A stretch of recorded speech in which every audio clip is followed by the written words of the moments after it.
So, Kari, welcome to this interview. You've written a book about the Palme murder, and I've been writing about it and thinking about it for many years. And of course, I read your 1996 book that you co-wrote with your brother called Inside the Labyrinth, which was a game changer. So your book was much anticipated. It's only available in Swedish, but it's a very interesting book, and I'd highly recommend it for Swedish speakers. I mean, there's a lot of crap that's come out in the last couple of years. I mean, basically pure deflection, pure conspiracy theory. But yours is a very, what's the word? Very well researched and a very serious book. And you're a physics professor, teacher, and you don't skimp on the details. It's a very evidence-based book. And I'll talk a little bit about what I thought about the book, but and the points that I wanted to raise. But just asking you straight out, what do you think the main points in the book are? And let's just assume that we're talking to an audience that barely knows about Sweden and Palme. So maybe you could just start off by saying, who is Olof Palme, and why is the murder interesting today? This unsolved murder. Yeah, he was the Swedish prime minister in the 80s from 1982.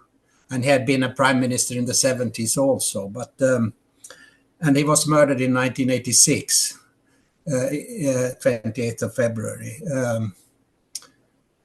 And he was sort of the right wing in Sweden. He was a social democrat. So he was on the left, so to speak. And the right wingers thought that he was too friendly with the Soviet Union, that he bent he bent his knee to the Soviets. That was their view of him. And the murder, of course, came as a surprise for everyone.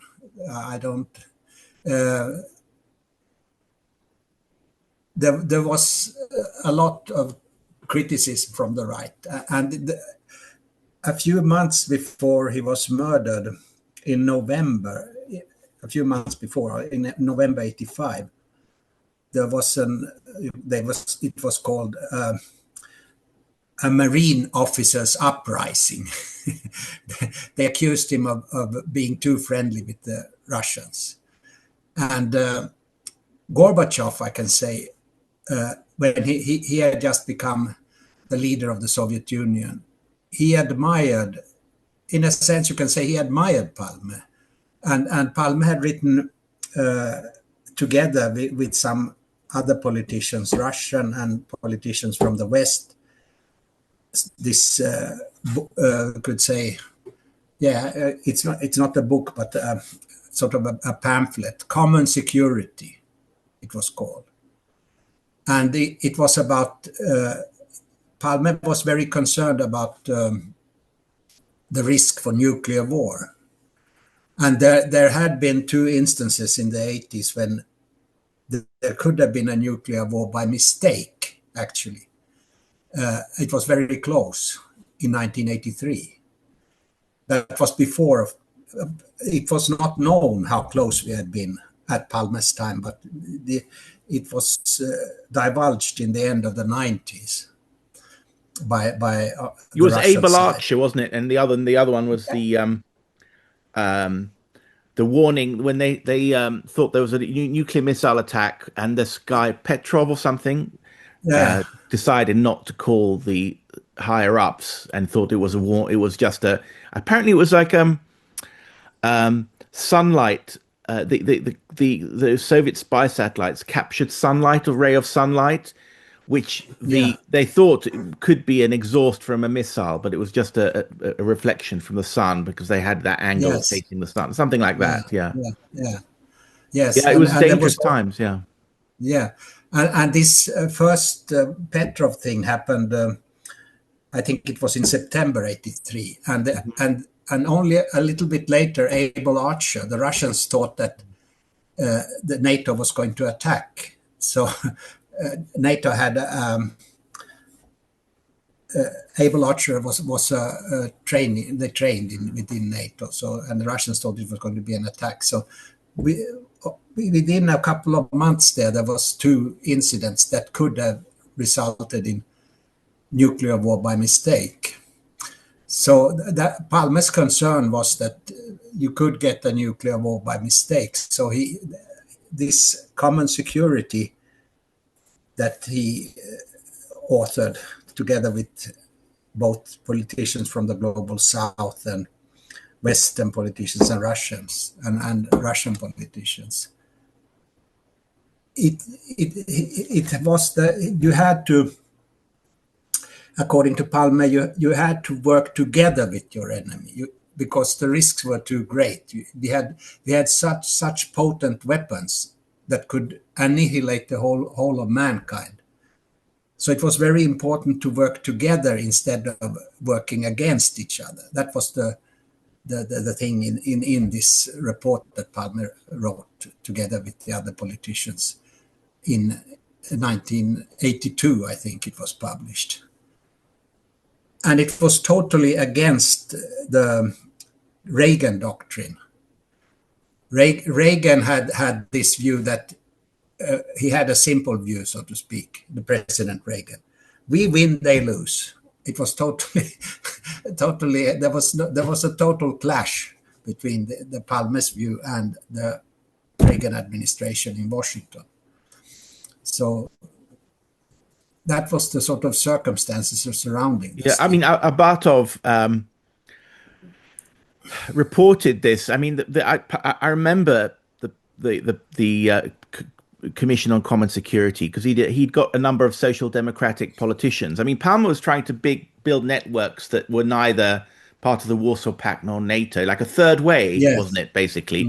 So he made friends with one leader from each continent. You know, I mean, let's say with third world, you would say, or developing world, or India, Argentina, Mexico, Nigeria, the big countries, where Sweden had a lot of kudos on popularity because it was not associated with NATO.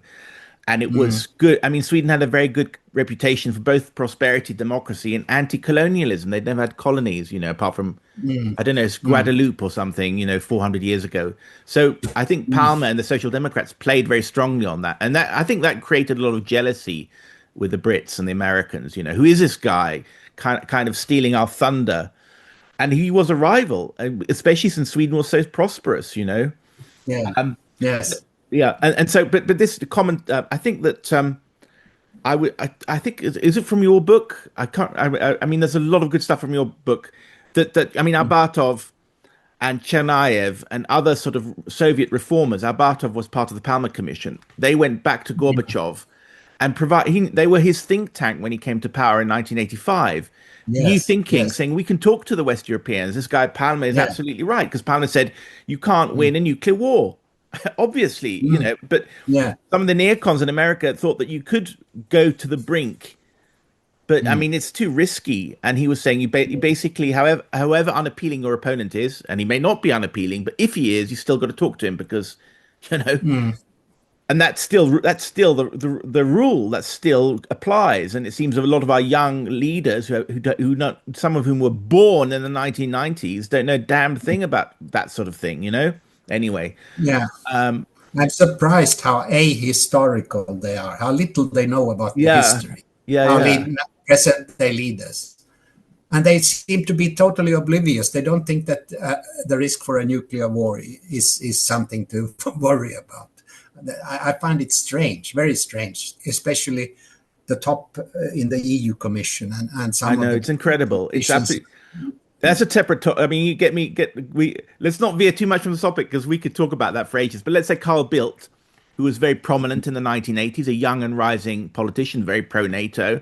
He's now in his 70s. He should know better, that irresponsible fool, because he says Russia is trying its nuclear blackmail on us. Well, it ain't nuclear blackmail, mate.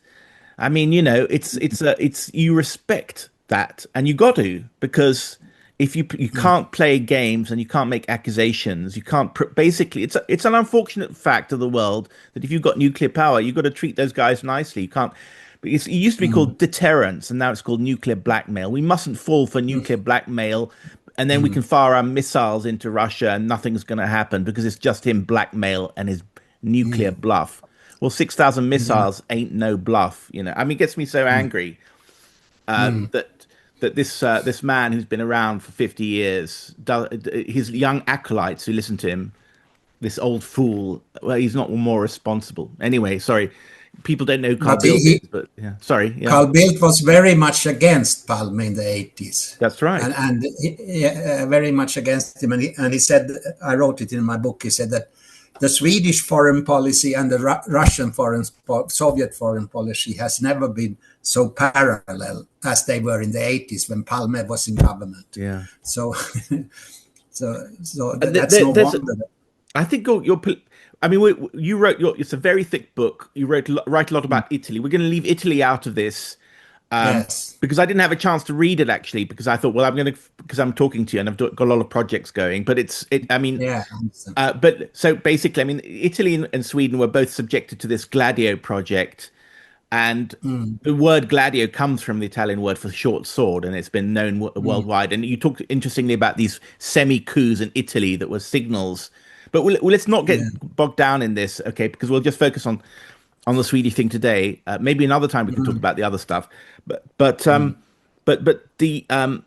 Swedes. One of the interesting things about your book in the Swedish chapter is how you highlight just how paranoid the Swedish and UK deep states were about so-called Soviet spies inside the Social Democrat government. And so can you talk a little bit about that? I mean, there was a guy called, he's still alive, and he always refuses to talk about it. God, what's his name now? That's a guy from Skåne. Teutenberg. No, him as well. But no, I mean, the guy whose father was a Swiss chef with a French name, Pierre Curie, right? Yeah. He was accused of being a Soviet spy, right? And so was Sten Andersson, and these guys were.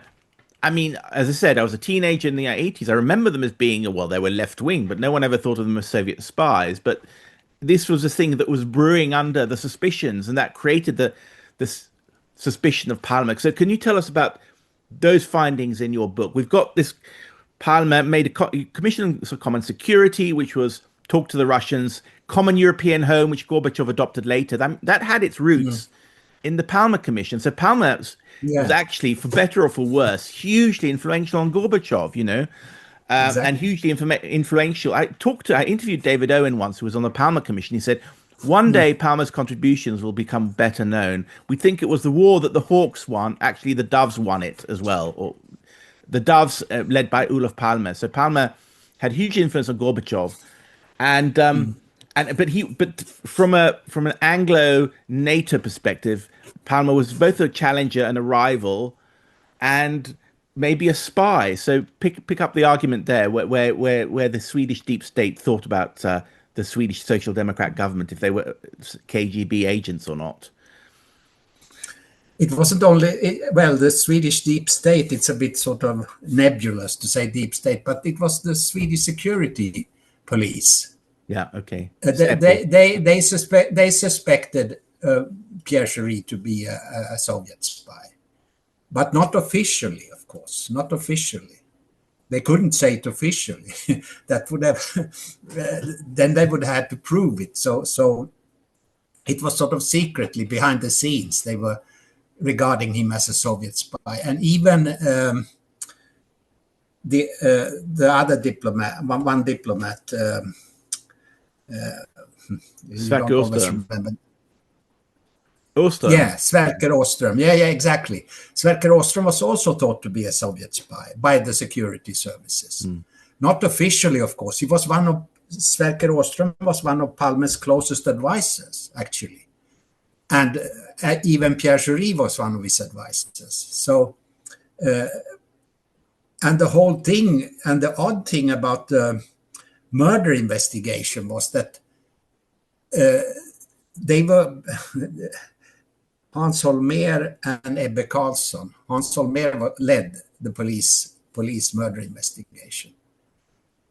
They were sort of going to investigate Pierre Curie. They had they had turned the world sort of kind of upside down. It was the Soviets that were behind the murder, and so although it was totally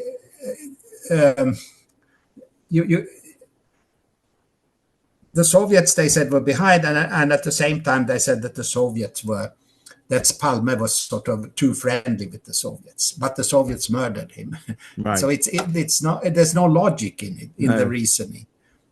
So they tried to, that was the main track in the beginning of the murder investigation. And that's very odd that the Soviets were behind and even though it was completely illogical. And because the PKK trail was sort of the Soviet trail, wasn't it?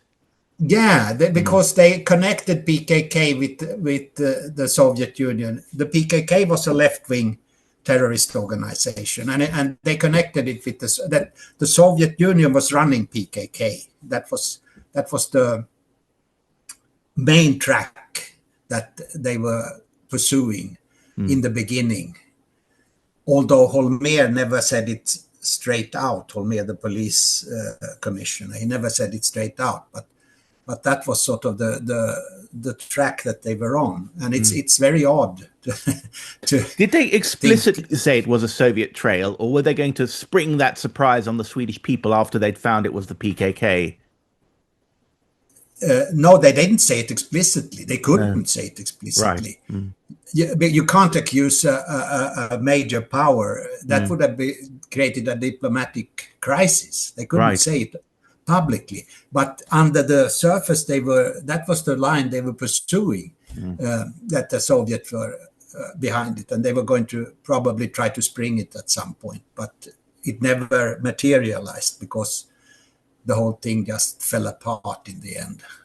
Because I'm wondering whether they were going to, if it was, let's say, the West that did this assassination, or the Swedish security state, whatever, they were going to do it and get rid of a guy who was too pro-Soviet, and on top of that, use it as a casus belli, or to create at the very least a serious diplomatic crisis for the Soviets and destroy their reputation in international opinion at the very least. And you compare it very interestingly to the assassination attempt on the Pope in 1981. I'd never heard, of course I'd heard of this, I knew that story, but I never connected it to Palme. And I had a kind of light bulb moment when you said that, or when you wrote about that. So can you talk a little bit about the assassination attempt on the Pope, which was kind of breadcrumbed to the Soviets as well? Yeah, the assassination attempt on the Pope John Paul II happened in 1981 in May. And they caught the assassin because he shot the Pope. The Pope didn't die; he survived, but he shot the Pope in a public place, and the people around they caught the shooter quickly. And his name was Mehmet Ali Agca. He was a Turkish right winger, and he was convicted for the murder attempt, and but in the end they tried to make it a Soviet thing. They had contacts with some Bulgarians, and they said that those Bulgarians were run by the KGB. The KGB was behind the Bulgarians, and they tried to prove this. This was a theory that surfaced in Italy, that the KGB was behind the attempted assassination of the Pope. And they tried to prove it. And the reason was that the Pope was Polish, and he was helping the Polish Union, Solidarity, the Polish Union. That was supposedly the reason for the Soviets to want to murder the Pope. And they had a trial. There were they were accusing 3 Bulgarians and 6 Turks. And only one of the Bulgarians was in Italy. So the other 2 were in Bulgaria, so they couldn't take them. But they took one man and kept him in prison, I think, for 2 years. And he suffered mentally very much during those 2 years in prison. And then when the trial came up, it all just fell apart because they had only one witness. That was the guy who had shot the Pope. And he declared that he was, at the beginning of the trial, he declared that I'm Jesus Christ. And and that the Pope is, I'm going to be the new pope and all such things. Total. You thought that he was an idiot, but some thought that he just wanted to torpedo the whole investigation, and tried and sent a message to his handlers in Bulgaria that they should try to extract him. That was what some people thought. Others thought he was totally crazy. So the whole the magistrates released the Bulgarian guy. He had been in prison for 2 years, but they released him and they declared that they were innocent. They went through with the trial of the 6 Turks, but they were freed. So the whole thing fell apart. And there's a strange connection between, seemingly, this has nothing to do with the Palme murder, but the people who were investigating the Palme murder within the security services, they connected the Palme murder. I wouldn't have connected it myself, but they did. They connected it to the assassination attempt on the Pope. That was the track they were sort of following. They saw similarities. The Soviets were behind that, and the Soviets were also behind the Palme murder, they thought. Right. So that's the connection there. And unfortunately, I had a very old book that I bought once upon a time, The Rise and Fall of the Bulgarian Connection, from '86, and there they detail this Bulgarian connection thing and the attempt on the Pope's life. Exactly. Yes. I mean, it was Edward Herman. The Rise and Fall.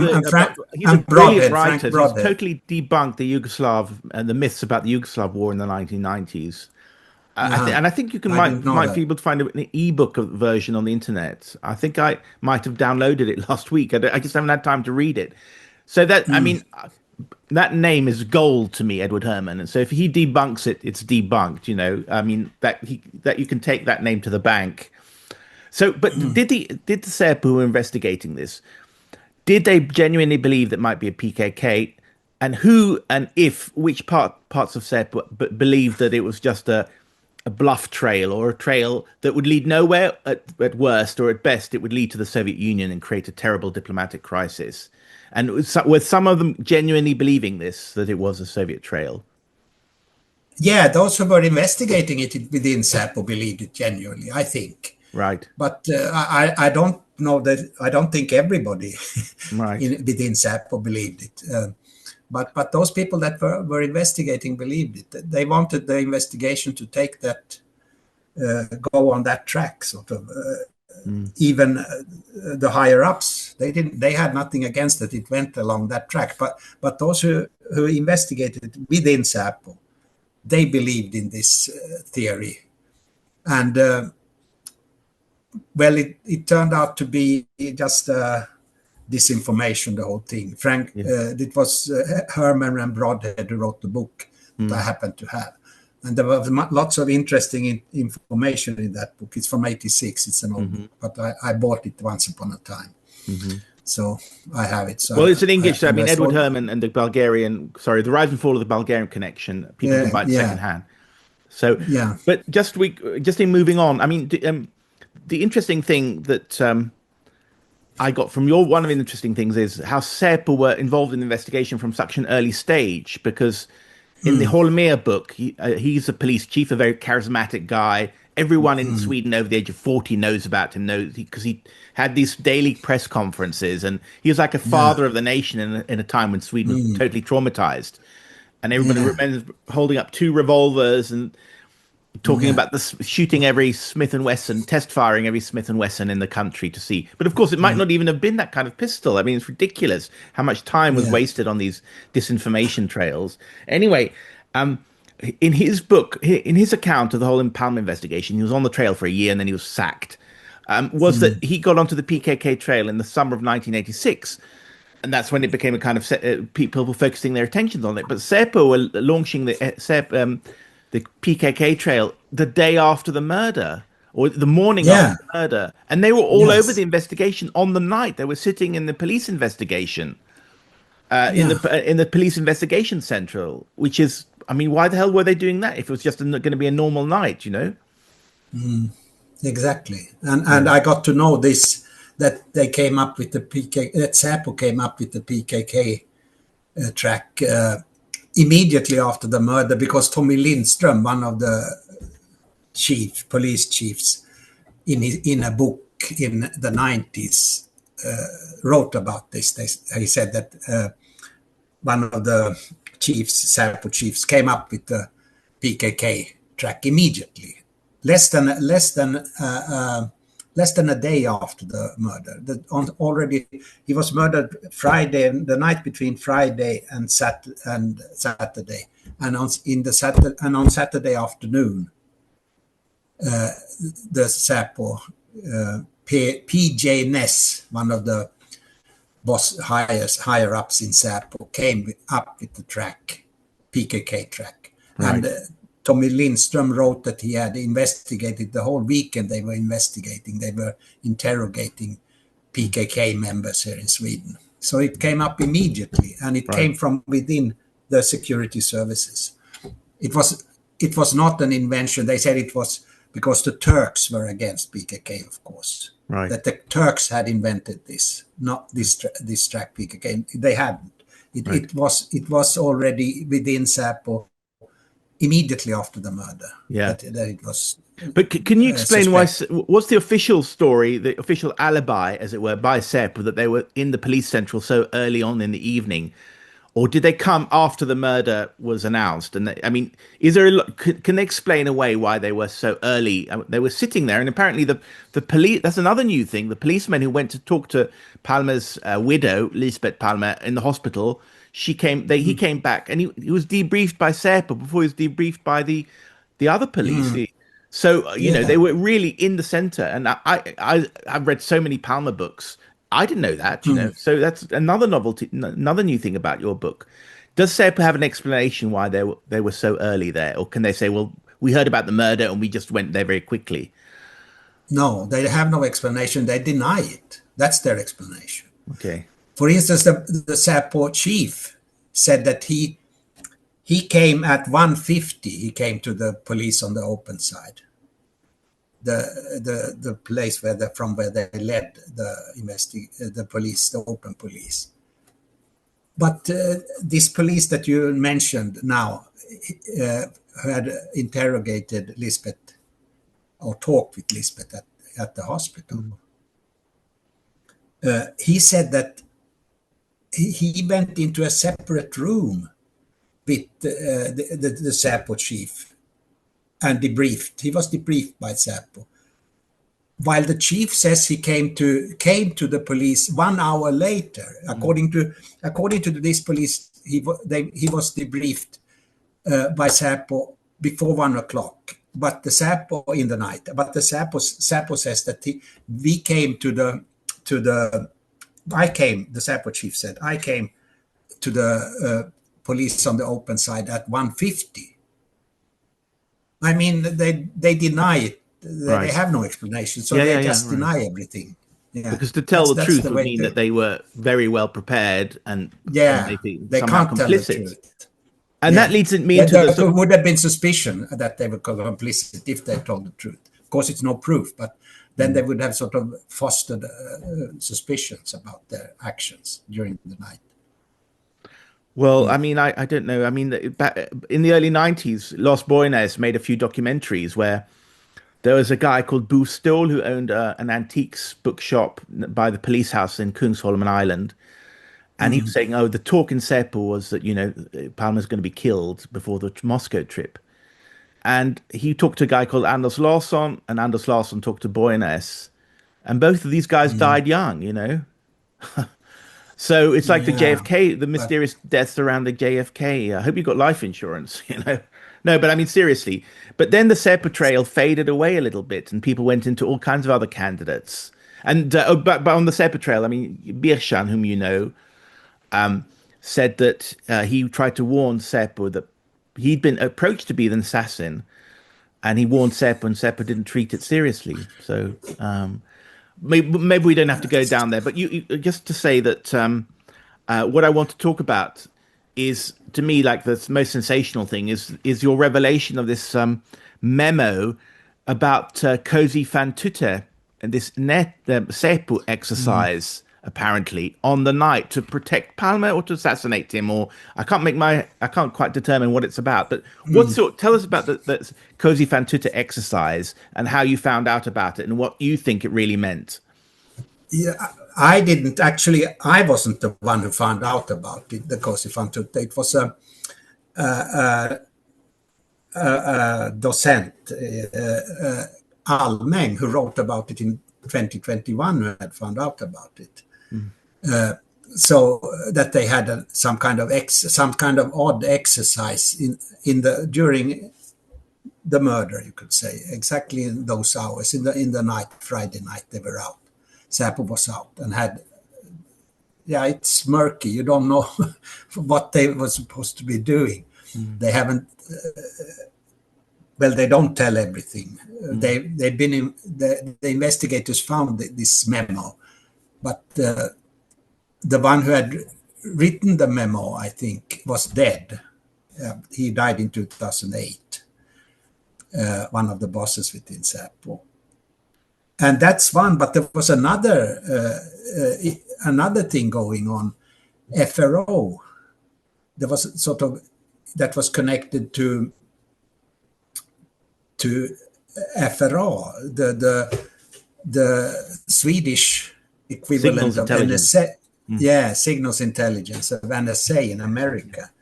They were also involved in it. There was an investigation going on, and this was told by Donald Forsberg, a guy I think he's deceased now, in 2015.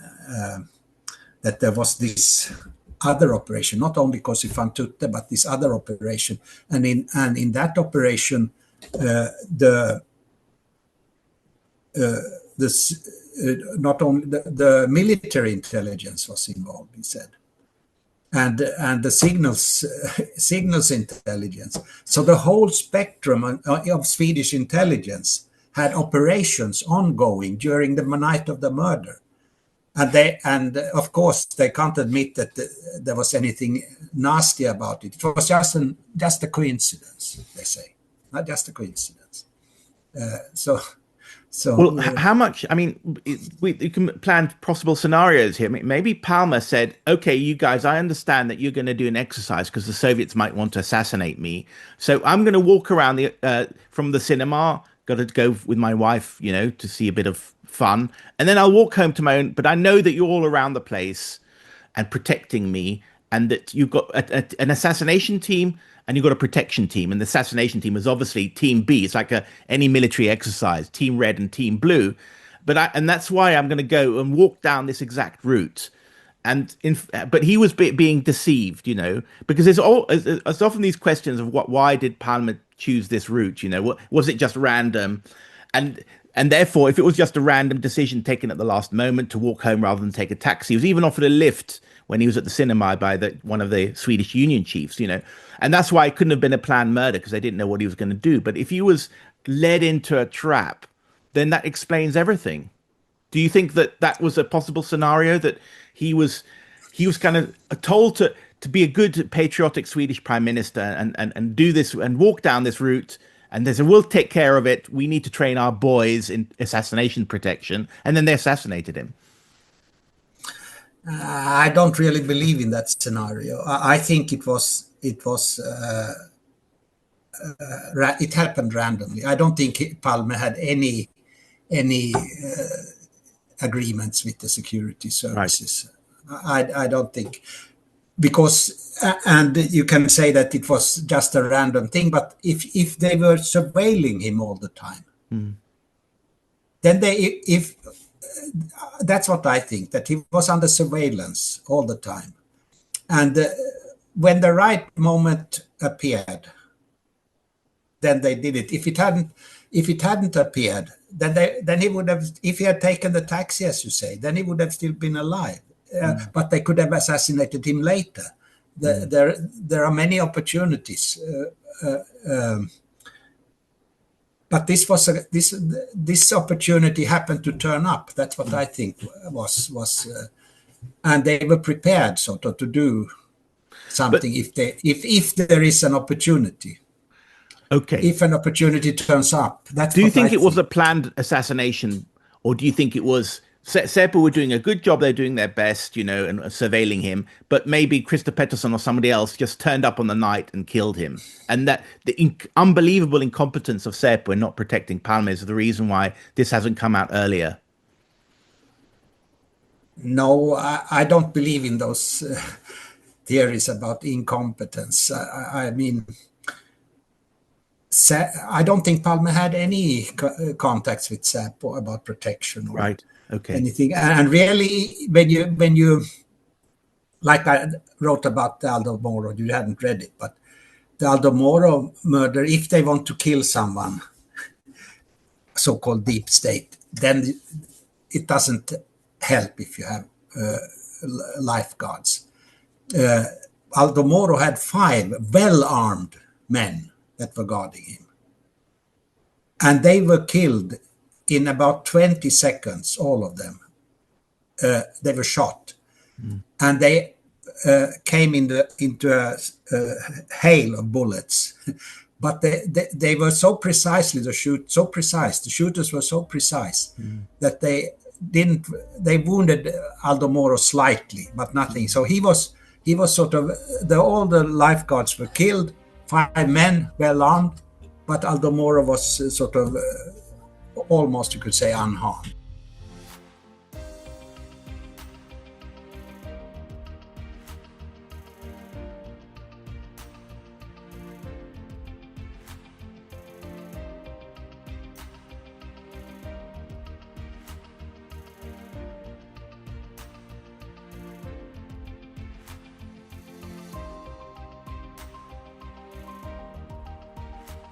Welcome back to my interview with Kari Poutiainen, who's a writer and former teacher who's written a fantastic book called Hemliga Alliansen, which is not translated into English, but it means the secret alliance. And it's a reference to the Gladio, or sometimes called stay-behind operations. It's one of the Cold War's biggest secrets. It was basically an internal protection against subversion, as they saw it. I mean, if the first thing was that it was supposed to create a partisan movement in the case the Soviets invaded and, kill pro-Soviet leaders that came after a Soviet occupation. But then it morphed into something else, which was to have a kind of prophylactic effect against any leaders that were deviating from the NATO project.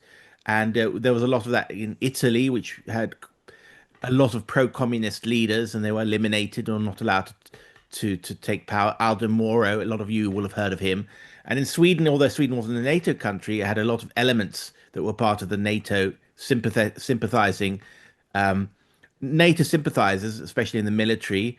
And Sweden was a very important country on the frontier with the Soviet Union. It had a 2,000-kilometer long opening, and the Soviets were very afraid of Swedish air bases, for instance, being used to attack the Soviet Union.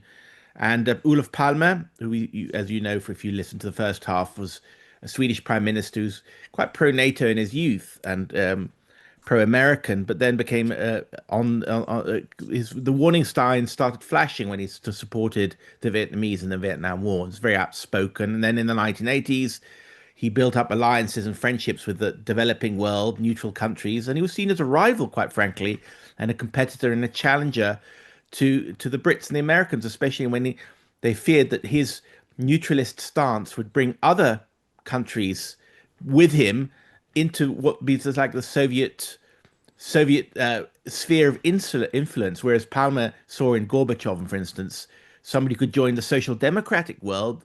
The British and American intelligence saw him as somebody who's doing the Soviets' work for them. And we were just talking in the break there about who you thought was the actual behind the assassination. Säpo, Swedish intelligence, were all over the in security in the evening, and then they were surveilling Palme. They thought, I mean, I know from the time that there was this rumors of of the Soviet Spetsnaz special forces. They'd land in a submarine or something and maybe pretend to take out Olof Palme. And Säpo's job was to surveil Palme and make sure, even though he didn't have his personal bodyguards with him, famously didn't, they had other means to surveil him. And this particular evening was a coup protection. So it's a very extra heightened surveillance effort. And yet he was still killed. Um, so, so Kari, who do you think was ultimately behind this? Well, if you study this, you can see the shadow sort of the CIA station in Stockholm. The CIA had a big station in Stockholm. It was on the Cold War border, so it's natural. And you can see the shadow of the CIA station over everywhere. And the Swedish security services were just a junior partner, so to speak. And I don't have a direct proof, but I suspect that the PKK track, that it came from the CIA station from the beginning, so to speak. They wanted the Swedish security services to engage in that track.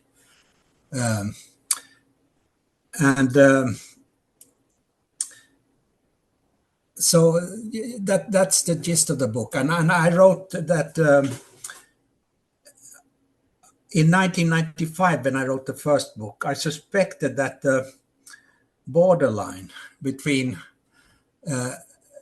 in the Cold War between the both sides went through Stockholm when Palme was murdered. And now I've sort of got it almost confirmed lately during this century. There have been people talking about this Cozy Fan Tutte Säpo operation, and there are other also military intelligence operations and other operations going on during the night Olof Palme was murdered. And they say that they were surveilling Soviet people. That was what, that was what they said. And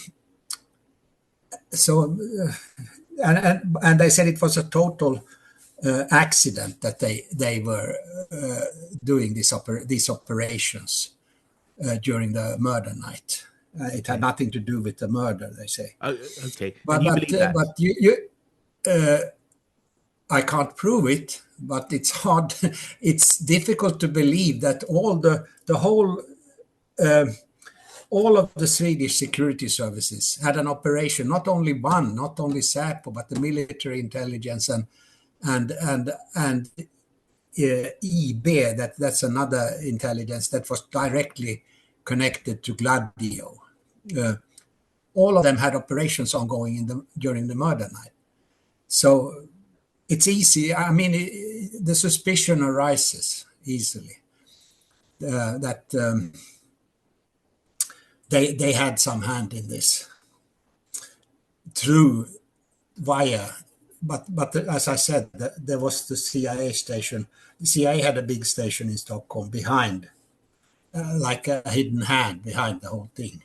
You talked about two coppers who were part of the coup protection unit. One element of it, which was the I don't want to confuse it for our listeners, but anyway, they were part of the coup exercise, and they were being taken by another policeman to the US embassy one evening, and they were, I don't know if they were drunk or not, but they were kind of joshing and being very arrogant and cocky and confident.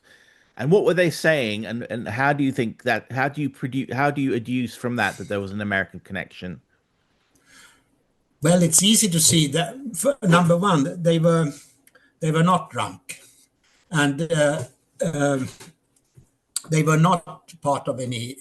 They were two right-wing policemen they were not part of any surveillance team or anything. They were just two right-wing policemen, and they were taken by a third police. He got a job to take them to the American embassy about 6 months after the murder. And when he drove them to the embassy, they were very cocky. They talked about the murder. No one is going to ever solve this murder. And in a very cocky way, they talked about this. And the question is, why were two ordinary policemen, right-wingers, taken to the American embassy? Who were they going to meet there? And of course, they were not going to meet the ambassador. But the suspicion is, of course, that they were going to meet CIA people from the CIA station at the embassy. Are there any other trails that you draw on to link the CIA directly or indirectly? There are other trails, of course. If it was just this thing, then it wouldn't be much to discuss. The whole thing, the whole in the beginning, the murder investigation was directed towards Soviet, that the Soviets were behind the thing, not directly but indirectly. And who had an interest of that? Of course, this side, the CIA side, who had such an interest. And there were lots of other policemen, people who were connected to FSG. That was an organization that there was an embargo against the American embargo against the Soviet Union. And the policeman who led the Swedish team into enforcing this embargo, he was closely connected to these people who were running the murder investigation in the beginning. And he had also, because CIA had participated in bugging. Bugging was not allowed according to Swedish law at that time. But the CIA had participated in bugging operations with the Swedish security services. And this was a very sensitive thing. You're not allowed to talk about it even today. And this guy who led this FSG, Företagsskyddsgruppen, who was the guy who sort of had saw to it that the Swedish authorities enforced the embargo. He was one of those. He was involved in those with CIA in those bugging operations against PKK and others. What was his name? And as I said, Robert Stangesjö. He was called Robban in Swedish. Robert Stangesjö. So there's a direct connection. He had a direct, of course, he was in contact, and he admitted that he was in contact with the CIA station. That was part of his job. But he had also contacts with other police within the Swedish police circles, right-wing policemen, you could say. So there is that trail. That's the strongest indication, I think. And I mean, the CIA bugged the Soviet embassy or the Soviet a Soviet diplomat who talked about the murder on the evening, right? Yeah, that's what they claim, but you don't know if it's true or not because okay, right. Those tapes, never heard that audio. Is that no? audio That audio is top secret. It has never been released. It's just we have to take it on trust. Yeah, believe us. We're telling you. No. We don't even have to take it on trust. It's not. It's denied. Totally denied that there is such a tape. This cooperation with the CIA, that the Swedish security services cooperated with the CIA. It's a very, very sensitive issue. The politicians in Sweden don't want to talk at all about it. They have put secrecy stamp. No one knows where the tapes are, the bugging tapes now. They're completely disappeared. And another odd thing is that Olof Palme's sort of his act within the police, Säpo, has also disappeared. His files, basically. His file, yes. File. His file is lost. No one knows where it has gone. And so the file would have indicated if he was under surveillance, if they thought he was a Soviet spy, and so on. And didn't his autopsy disappear as well? Yeah, and I don't know about the autopsy. I don't think that has disappeared. But his file within the security services, that's why Anyway, has to summarize, the Serpo, they had an anti-coup exercise in the evening. They were junior partners. It was basically the CIA who had a big office in Stockholm. there is a shadow of CIA. The shadow of the CIA hanging over it because Palme Yeah, was too seen as a threat to NATO. I mean, there's one document circulating, yeah, the Patrick Barb document that says that Palme was going to take Norway and Denmark out of NATO. I mean, that might have been disinformation, but they wanted to pile on all these accusations against Palme, maybe just because they just want to be rid of him, you know. Anyway, but the right wing in Sweden really believed that. yeah, that's right. I mean, the right wing papers, moderate right wing papers, believed that if there would be a rapprochement with the Soviets, then Norway and Denmark would had to leave NATO. Right. Palme was he was directly working against NATO, you could say. They thought on the right in Sweden. But this NATO SOPS ACC document, I don't know whether it's true or not, but it might be true. But because apparently Western intelligence had stolen his diary for his Moscow trip, and it might be that they doctored it to make it even more compromising for Palme and to make the case for killing him stronger. So, do you understand? I don't know any. Yeah, I understand, but I don't know. I don't believe in that ACC SOPs. Right. SOPs. Yeah, it could be disinformation. Yeah, it's pure disinformation. It came from the Georgetown Disinformation Center. The Broadhead and Herman and Broadhead calls CIS. Right. CISIS. It's the Georgetown University. I don't recall those are the acronym CISIS. And they renamed it the Georgetown Disinformation Center from Georgetown University in Washington. Are we talking about the same document here? The one that's... No, we're not talking about... no, I don't think so. Yeah, well, let's not confuse. I'll cut this out probably. Listen, well, let's summarize, because so it was the CIA and Swedish Säpo, and your book has had some good reviews, but you've been in trouble, or you've found that yourself on the wrong side. You're trying to get your story out with the Swedish state television, the Swedish state radio. Tell that story.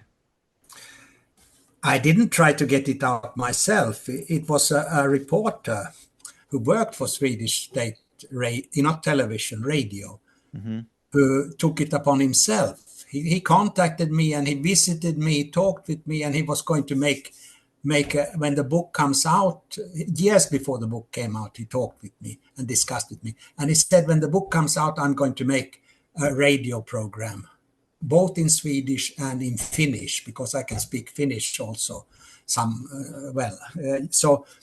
and he did that. He had interviewed me, not directly, but he interviewed me for 5 hours on the 7th of October this year at the radio center in Stockholm. And he had cut a program about the book, and he had put it into a historical context and everything. And he telephoned me and said it was 50 minutes long. But his higher ups in the radio said, no, it's too long. You have to cut it down. We can't send this. It was supposed to be sent on the 13th of October. No, we were not going to put this out on the radio because it's too long. And then okay. So then he worked more on it and he cut it down. One version in Swedish in 20 minutes and another in Finnish in 20 minutes. He worked about a week more. But then they told him, no, this have to be reviewed before we can put it out. And the review has stood still. The reporter informed me that nothing has happened. He had tried to find out what has happened. No, they haven't done anything. So it will probably never be broadcast. So my book has got a kind of poison stamp on it already from certain circles within the media. You could say the Swedish radio is like BBC radio. It's not state controlled, but in essence, they listen. In essence, it is state control in a way. They listen to the politicians. They don't do things that's not politically feasible, so to speak. Okay, Kari, we'll wind up there. I mean, these are sensitive times, and of course, what you're basically saying in the book is that the Swedish Prime Minister was killed by Sweden's new allies to the west, part of NATO. We won't go too much into that. I've talked about that in many other programs, but it's a very explosive truth, I think. And you've written one of the top three, let's say 3 or 4 books. If people were to read Swedish and interested in this story, I'd definitely recommend it. It's one of the top, let's say, top 3 books they have to read to find out about it. So well done, sir. Anyway, so thank you so much, and thanks a lot. Good luck. Thank you.